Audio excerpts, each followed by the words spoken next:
How do you define compassion? How do I define compassion?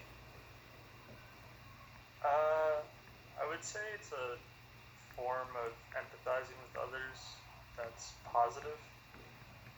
Um, to be kind, I suppose. Mm-hmm.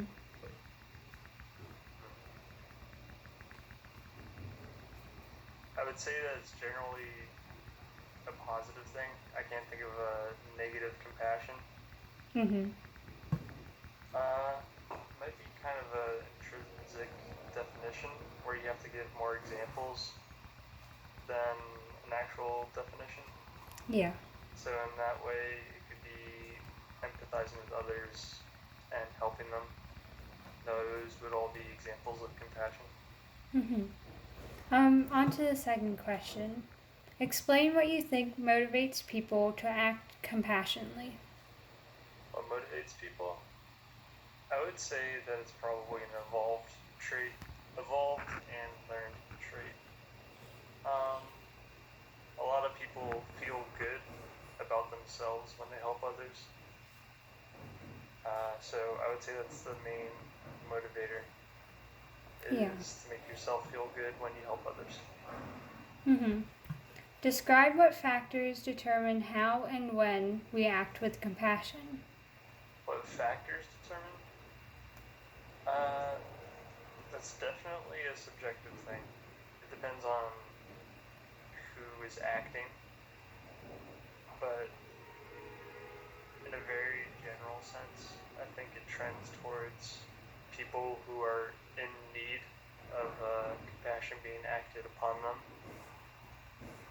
Uh, and I'm sure that since it's subjective, there's a lot of bias with the individual who's giving compassion upon who they actually help out. Mm-hmm. Mm-hmm. Explain if you believe there are any limits to compassion. Are there any limits to compassion? Uh, I mean, I think that's also subjective to the person who's being compassionate. There are limits to an individual person's compassion. Everyone will have a point at which they stopped acting compassionate, and in that sense, it's a limit. A universal limit, I don't think would exist because there can exist an individual who can be endlessly compassionate. Mm-hmm. There could also exist an individual who shows no compassion. Do you know why the limits exist? Do Kind I of know in why they general. exist? Yeah, in a general sense. In a general sense. Uh,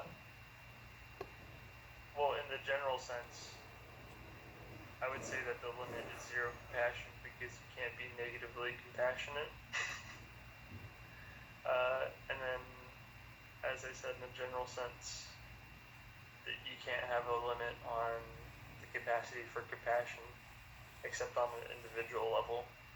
On an Mm-hmm. individual level, I would say that those limits exist because at that point, it becomes more inconvenient for them to be compassionate than they will have positive responses from being compassionate. Mm-hmm. Do you believe in being too compassionate where it is affecting the person in a negative way? Yeah, definitely. You can be compassionate and help others at your own detriment. You know the saying, don't light yourself on fire to keep others warm. That kind of thing. It's a saying for a reason. Uh, and at that point, you probably should take a step back and reevaluate why you're being compassionate and Mm-hmm. what the actual benefit for yourself and others is. Mm-hmm. Yeah, that's it with the Okay, interview. Bye. cool. Bye.